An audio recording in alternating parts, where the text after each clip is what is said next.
उम्मीद है last class से लेके अब तक सबने अच्छे अच्छे काम करे होंगे और माँ बाप का नाम रोशन करने की थोड़ी बहुत कोशिश जरूर करी होगी। शुरुआत करते हैं आज की class with the very basic concept. बने रहना क्लास के एंड तक, परंपरा, प्रतिष्ठा एंड अनुशासन के साथ।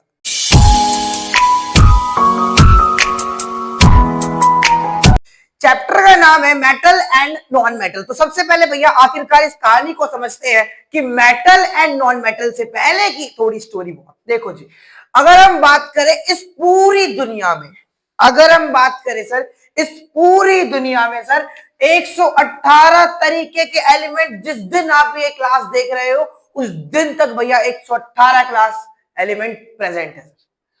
अगला, और जिसमें से 90 से ज्यादा तो मेटल ही मेटल है, 22 नॉन मेटल है और बाकी जितने भी बच गए थोड़े बहुत तो मेटलॉइड्स। अब ये कहानी क्या है मेटलॉइड्स की वो आगे चैप्टर में देख लेंगे। फिलहाल अगर हम बात करें तो आज की दुनिया में 118 तरीके के एलिमेंट इस देश के पास, इस दुनिया के पास मौजूद है, लेकिन उसमें से भैया 90 मेटल्स है, 22 नॉन मेटल्स है एंड बाकी कुछ बचे हुए भैया मेटलॉइड्स है। अगली बात, अब differentiate on the basis of physical properties. अब बचपन में हम भैया एक तरीका देखते थे, मेटल इसलिए, नॉन मेटल इसलिए, लेकिन क्लास 10th के पर्सपेक्टिव से हमें ये चैप्टर इस तरीके से पढ़ना है भैया कि अगर हम देख के बताए तो वो मेटल नॉन मेटल कैसे है, और अगर हमें नसीब नहीं हो पाया कि हम उसे देख सकते हैं तो भैया उसे केमिकली लैबली टेस्ट करके हम कैसे बता सकते हैं कि वो मेटल है या नॉन मेटल है। तो समझते हैं इस माइंडसेट से कि भैया आखिरकार डिफरेंशिएट क्या है मेटल और नॉन मेटल का फिजिकल प्रॉपर्टी के बेस पे, यानी आप उन्हें देख के कैसे बता दो सर कि वो मेटल है या नॉन मेटल है। देखते हैं भैया। लस्टर, लस्टर मतलब भैया चमकदार, लस्टर मतलब चमकदार। ज्यादातर जो आपको मेटल मिलेगा वो लस्टर होंगे। मेटल हमेशा ज्यादातर लस्टर्स मिलेंगे और नॉन मेटल ज्यादातर आपको नॉन लस्टर मिलेंगे। इतना चमकता, चमकते तो हीरे है ना हमारी तरह। तो basically metals are luster and ये हमारा लस्टर नहीं होता। अगला, डेंसिटी की बात करें तो सर डेंसिटी मेटल्स की ज्यादा होती है, लेकिन अगर वही बात करें नॉन मेटल की तो डेंसिटी बेसिकली बहुत कम होती है। और क्या भैया, मेलेबल, कितना आप उसे मेलिएबल कर सकते हो, कितना आप उसे दबा सकते हो, पिचका सकते हो, that is called malleability property. तो मेटल को आप बहुत मेलेबल कर सकते हो, लेकिन नॉन मेटल तो आपके हाथ में ही नहीं आएगा जनरली, तो आप उसे मेलेबल क्या ही करोगे। अगली बात, डक्टिलिटी की बात करें, यानी पीट पीट का तार बना देना, दैट इज कॉल्ड डक्टिलिटी। तो डक्टाइल इतना भैया मेटल तो होता है, मेटल इजीली डक्टाइल है, लेकिन अगर नॉन मेटल की बात करें तो मेटल नॉन मेटल डक्टाइल नहीं है सर। कंडक्टर की बात करें, कंडक्टर का मतलब एक ऐसी बॉडी जिसके अंदर से इलेक्ट्रिसिटी पास हो जाती है उसे हम बोलते हैं भैया कंडक्टर। यानी एक ऐसा मटेरियल जिसके अंदर से इलेक्ट्रिसिटी पास हो जाए उसे हम कहेंगे भैया कंडक्टर। तो मेटल जनरली कंडक्टर होते हैं, यानी मेटल के अंदर से इजीली इलेक्ट्रिसिटी पास हो सकती है, लेकिन नॉन मेटल की बात करें तो सर ये बैड कंडक्टर होते हैं, इतने अच्छे से इलेक्ट्रिसिटी पास नहीं कर सकते अपने अंदर से। और क्या बात है, मेल्टिंग यानी पिघलाना, बॉइलिंग यानी उबालना। तो पॉइंट यानी, अब साइंस में जब भी पॉइंट आ जाए ना तो समझ लेना भैया पॉइंट का मतलब क्या है। पॉइंट का मतलब है टेम्परेचर, पॉइंट का मतलब है टेम्परेचर। तो मेल्ट यानी मेटल को अगर आपको पिघलाना है या उबालना है तो भैया ज्यादा से ज्यादा टेम्परेचर चाहिए। कम टेम्परेचर में भैया ये बहुत सख्त लोंडा है, ये पिघलने ही वाला नहीं है। अगली बात, अगर हम नॉन मेटल की बात करें तो भैया इजीली किसी मोस्टली टेम्परेचर पे उबल भी जाते हैं और मेल्ट भी हो जाते हैं। तो फिलहाल अगर यहां तक समझ में आया हो तो जल्दी से छापो। अब बात करते हैं भैया कि मेटल एंड नॉन मेटल को आप केमिकली कैसे बता सकते हो। आपने देख लिया कि सर ये मेटल है, चमक रहा है, मेटल है, मेलेबल हो रहा है, मेटल है, वो है, फलाना है, ढिमकाना है, लेकिन आप उसे केमिकली किस तरीके से बताओगे, क्योंकि साइंस के बच्चे के पास अगर एक ही आंसर हो तो वो गलत है। हमारे पास ऑल्टरनेटिव ऑप्शन भी होने चाहिए, हमारे पास ऑल्टरनेटिव भी तरीके होने चाहिए। तो भैया मेटल एंड नॉन मेटल को अब हम देखेंगे फिजिकली या नहीं, भैया केमिकली किस तरीके से आप मेटल और नॉन मेटल को भैया डिस्क्राइब कर सकते हो। जनरली अगर हम बात करें वैलेंस इलेक्ट्रॉन की, वैलेंस इलेक्ट्रॉन का मतलब कि लास्ट वाले शेल्स में कितने इलेक्ट्रॉन आते हैं, लास्ट वाले शेल में कितने इलेक्ट्रॉन आते हैं। अगर लास्ट वाले शेल में जनरली आपको 1 2 3 इलेक्ट्रॉन देखने को मिला, ये कहानी क्लास 9th की नहीं पढ़ी तो उसकी डिस्क्रिप्शन में कुछ लिंक विंक नहीं है, बता देना मेरे को, मैं बता दूंगा अलग से, ठीक है जी। तो 1 क्योंकि क्यों जाए 9th क्लास में, तो 10th में आ गए ना यार हम, अब लिख बात। तो वैलेंस इलेक्ट्रॉन की अगर हम बात करें तो जनरली लास्ट वाले शेल में 1 2 3 इलेक्ट्रॉन होते हैं, लेकिन अगर इसकी बात करें हम तो लास्ट वाले शेल में 5 6 7 इलेक्ट्रॉन्स प्रेजेंट होते हैं। अगली बात, डोनर एक्सेप्टर, डोनर मतलब जो देता है, एक्सेप्टर मतलब जो लेता है। डोनर मतलब जो देता है और एक्सेप्टर मतलब जो लेता है। तो जनरली भैया ये एलिमेंट डोनेट देयर, यानी अपने एलिमेंट दूसरे element donate their electron to another element, यानी अपने इलेक्ट्रॉन्स किसी दूसरे एलिमेंट को दे देते हैं। दिल बहुत बड़ा है मेटल का, यानी अपने इलेक्ट्रॉन किसी दूसरे एलिमेंट को दे देते हैं। लेकिन इनकी बात करें तो भैया इनका दिल बहुत छोटा है, भैया ये देते नहीं है, ये दूसरों से इलेक्ट्रॉन्स ले लेते हैं। अगली बात, आयन टाइप, अगर आयन टाइप की बात करें तो ये कटायन होता है और ये अनायन होता है। अब ये आयन टाइप का होता है, प्रैक्टिकली साइंस में हम लैब प्रैक्टिकली करते हैं तो उसमें कुछ नॉट्स होते हैं, एक रॉड प्लस की एक माइनस की, सेम वही वाला सीन है, एक कटायन और एक अनायन, एक प्लस और एक माइनस। अगली बात, पॉजिटिव नेगेटिव की बात करें हम तो जनरली ये इलेक्ट्रो पॉजिटिव होते हैं और ये जनरली इलेक्ट्रो नेगेटिव। जनरली क्यों बोल रहा हूं, क्योंकि भैया इसमें एक्सेप्शन की दुकान बहुत होती है। केमिस्ट्री पढ़ रहे हो ना सर, इसमें इतनी होगी ना, बड़ी बड़ी क्लासों में जाके पूछो मत। तो अल्टीमेटली जनरली हम बोल देते हैं कि भैया जनरली इसके जितने भी मेटल होते हैं ना वो इलेक्ट्रो पॉजिटिव होते हैं, और इसकी बात करें तो इलेक्ट्रो नेगेटिव होते हैं। फिलहाल जल्दी से यहां तक छापो। अब बात करते हैं भैया कुछ रिएक्शंस के बारे में।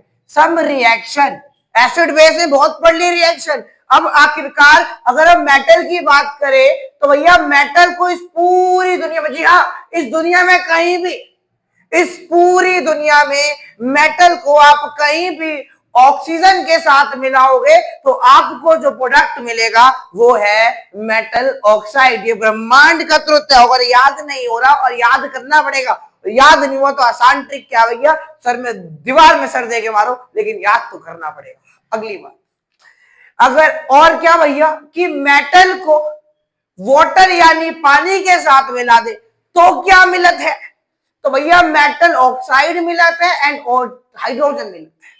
ब्रह्मांड का ट्रुथ है, याद करना पड़ेगा। अगली बात, मेटल को डिल्यूट एसिड यानी एसिड के साथ मिलाओगे, वो भी डिल्यूट एसिड के साथ मिलाओगे तो आपको सॉल्ट एंड हाइड्रोजन मिलेगा। सर याद करने वाली बात है, याद आपको करना ही पड़ेगा। देन उसके बाद आयोनिक कंपाउंड।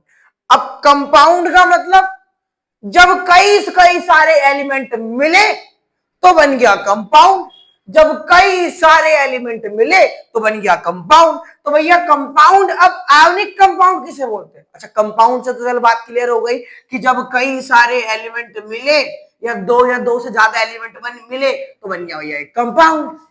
जब दो या दो से ज्यादा एलिमेंट मिले तो बन गया एक कंपाउंड। तो आयोनिक कंपाउंड कौन से परिवार के सदस्य का नाम है सर?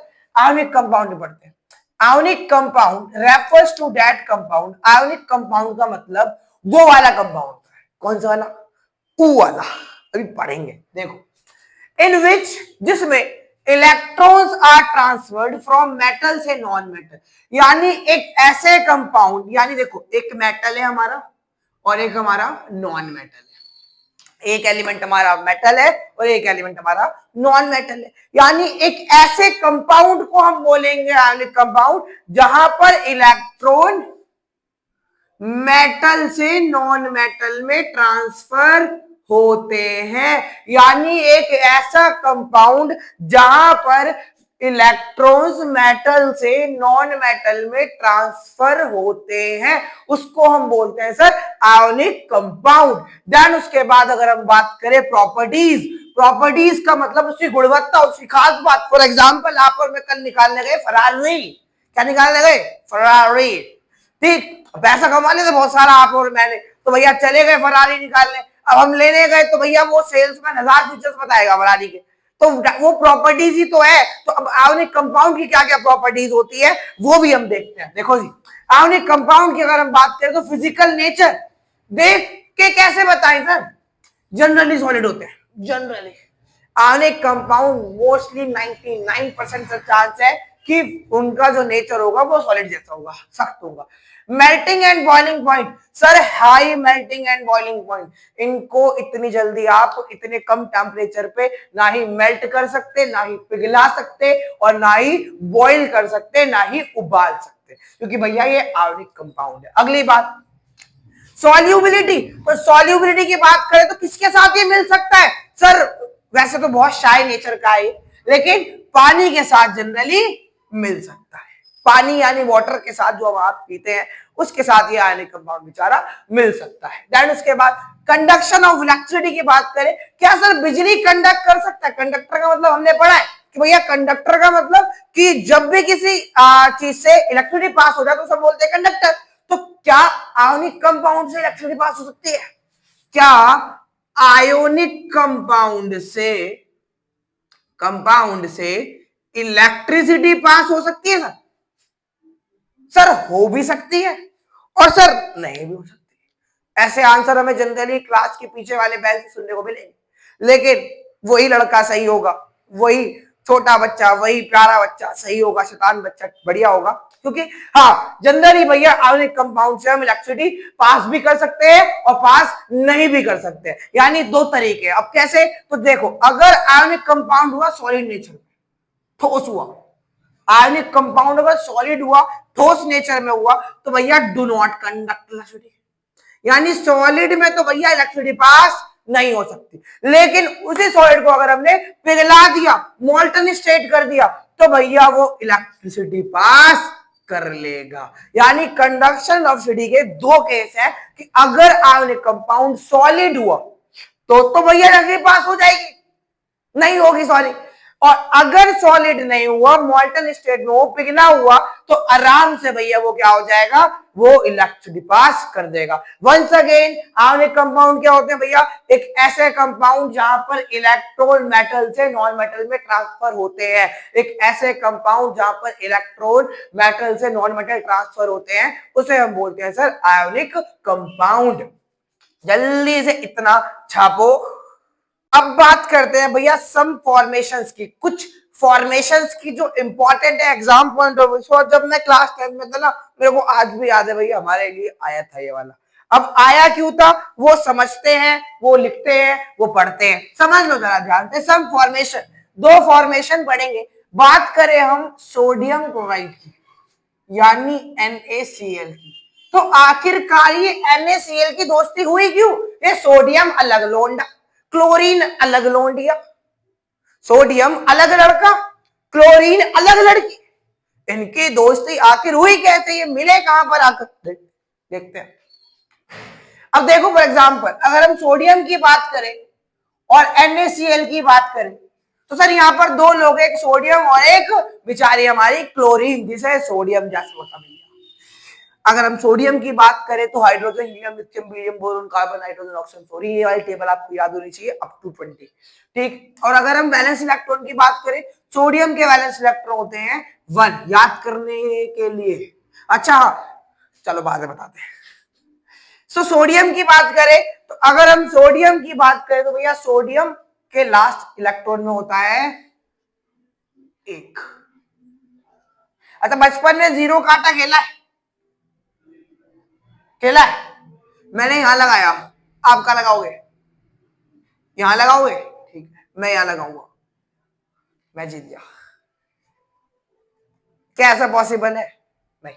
आप तो सर बोल रहे हो सर मेरा 0 लगाओ, हाँ, तो एक डॉट से दिखा रहे हो तो अगले वाले इलेक्ट्रॉन के अगले वाले एलिमेंट के इलेक्ट्रॉन को डॉट से दिखाओ सर, क्रॉस से दिखाओ। एक को डॉट तो दूसरा क्रॉस। कितने होते हैं Cl के? 7 होते हैं, टेबल में लिखा हुआ होता है, याद कर सकते हो और याद करना ही पड़ेगा। 1 2 3 4 5 6 7, और याद कहां से करना है वो भी हम लास्ट में बात कर लेंगे, ठीक है जी। तो कोई चिंता मत करो। लेट सपोज 7 होते हैं, 7 बना दिए और यहाँ पर 1। अच्छा, इसे कंप्लीट होने के लिए भैया बस एक चाहिए, क्योंकि 8 कंप्लीशन होता है इनका, छोटे मोटों का। ठीक, अब यहां पर कंप्लीट होने के लिए कितने चाहिए भैया? 7। तो एक बात बताओ यार, ये इधर शिफ्ट हो जाएगा, ये 7 इधर शिफ्ट होंगे, इन 7 को नुकसान होगा, या एक को इधर कर देते हैं वो फायदा है? तो भैया एक को हम कर देते हैं इधर, और अब ये बन जाएगा भैया NaCl। इस प्रकार इन दोनों की दोस्ती होती है कि भैया सोडियम बेचारा अकेला था एक लेकर लास्ट में, और क्लोरीन बेचारा साथ था, तो क्लोरीन ने बोला आजा मैं तेरी जिंदगी संवार दूं, हम दोनों मिलकर एक हो जाएंगे, क्योंकि मेरे को एक की नीड और तेरे पास एक ही है। क्योंकि भैया मुसीबत के वक्त एक छोटी सी हेल्प भी हमें एक बहुत बड़ी हेल्प साबित होती है। ठीक, तो बेसिकली उस वक्त सोडियम के पास 1 था, वैसे क्लोरीन के पास बस एक की जरूरत थी, तो सोडियम ने क्लोरीन को दे दिया, और इस प्रकार हमारी ब्रह्मांड में NaCl की दोस्ती हो जाती है। और दोस्ती बोले तो भैया समझ रहे हो, प्यार तक जाता है इनका मामला। अब अगर हम बात करें मैग्नीशियम क्लोराइड की, किसकी बात करें सर? मैग्नीशियम क्लोराइड की, तो इसे हम बोलते हैं MgCl2। Mg एक है, Cl2 है, बना दिया जी Cl। इनकी दोस्ती कैसे हुई मैग्नीशियम क्लोराइड की, इन भाई बहन की दोस्ती कैसे हुई? तो मैग्नीशियम के लास्ट में होता है सर 2। कितने होते हैं सर? 2।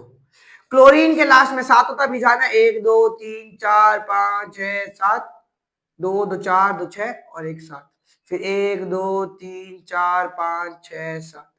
इसको दोनों की एक एक की नीड है, और इसको 2 की नीड है, तो ये भैया इसको तो और 6 की नीड है। तो एक काम करो, ये इसको दे देगा और ये इसको दे देगा, और बोलेगा कि भैया इन केस फ्यूचर मेरे को जरूरत पड़े तू दे दियो, तेरे को जरूरत पड़ी तो मैं दे दूंगा। तो भैया इस तरीके से हमारा दोस्ती बन जाती है, एक Mg की और 2 Cl2। इस प्रकार भैया मैग्नीशियम क्लोराइड की दोस्ती होती है।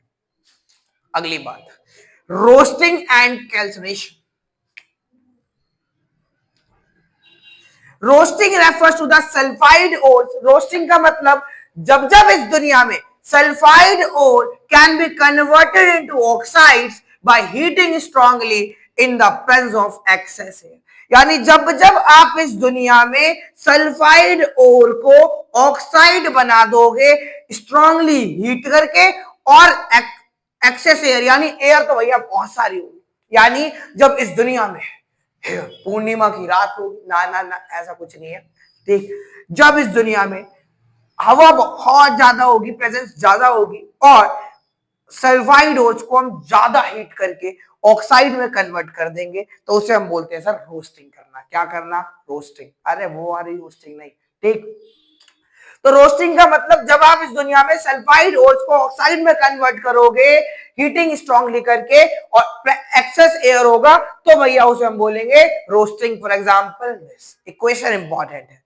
कैल्सिनेशन की हम बात करें तो कैल्सिनेशन का मतलब भैया यहां भी कन्वर्ट करोगे, कुछ स्ट्रांगली हीट करोगे, लेकिन लिमिट एयर में होगा। देखते हैं, कैल्सिनेशन रेफर्स टू कार्बोनेट ओर को जब हम ऑक्साइड बनाते हैं हीटिंग स्ट्रांगली करके एंड लिमिटेड एयर में, तो उसे हम बोलते हैं कैल्सिनेशन। यानी जब आप सल्फाइड ओर को ऑक्साइड बना रहे हो इन सिचुएशन के अंदर, दैट इज कॉल्ड रोस्टिंग। और अब जब कार्बोनेट ओर को ऑक्साइड बनाते हो इन the presence of this situation, उसे हम बोलते हैं कैल्कुलेशन। यानी बेसिकली जब सल्फाइड ओर को ऑक्साइड ओर बनाए इन सिचुएशन के अंदर, तो उसे हम बोलेंगे रोस्टिंग, और जब कार्बोनेट ओर को ऑक्साइड बनाए इन सिचुएशन के अंदर, तो उसे हम बोलते हैं कैल्कुलेशन।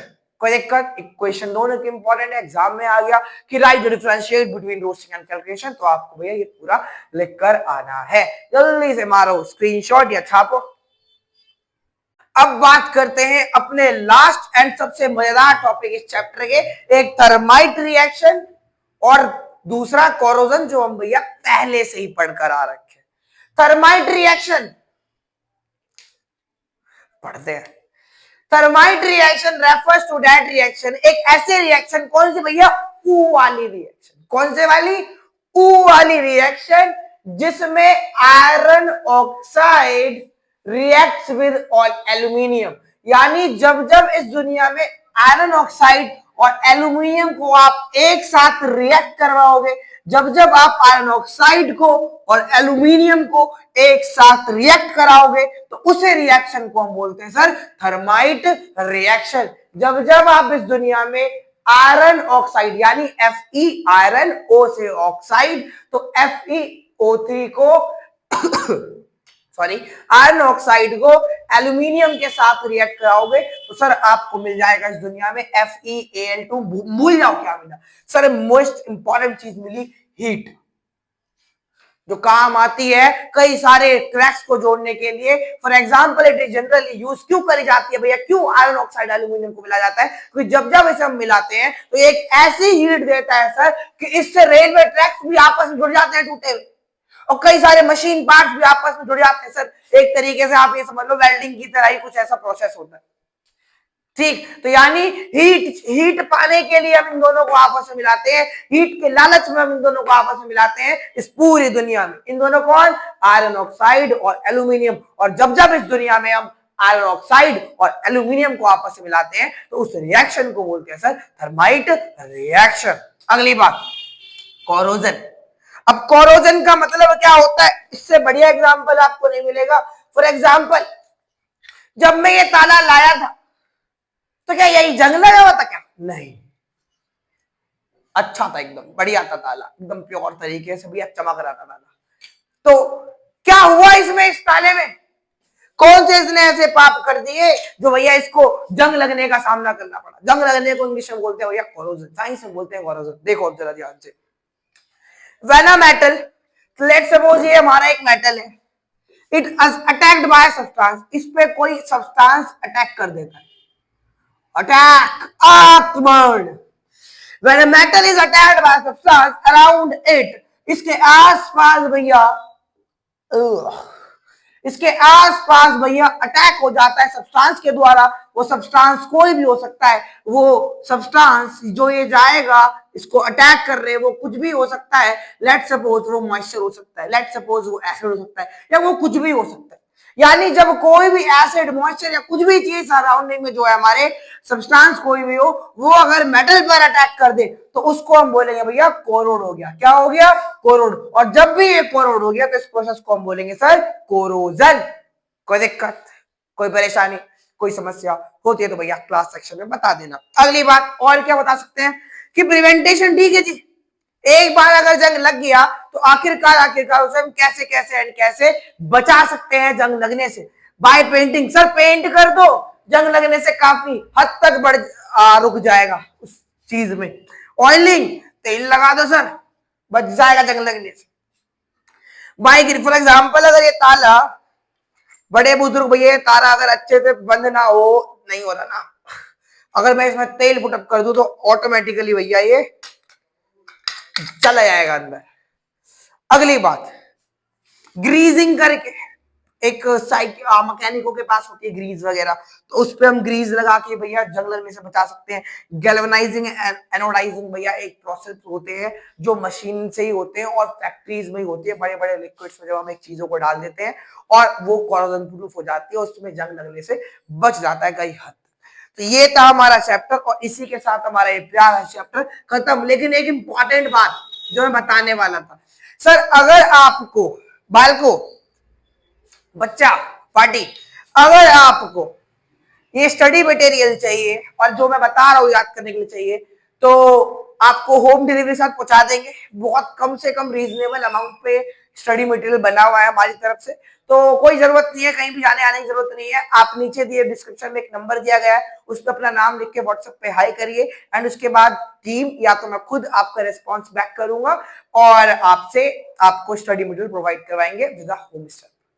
तो मिलते हैं नेक्स्ट क्लास में, तब तक के लिए अच्छे से काम करिए, माँ बाप का नाम करिए, last but not least, whatever you want to do man, but don't trouble your माता पिता एंड भारत माता।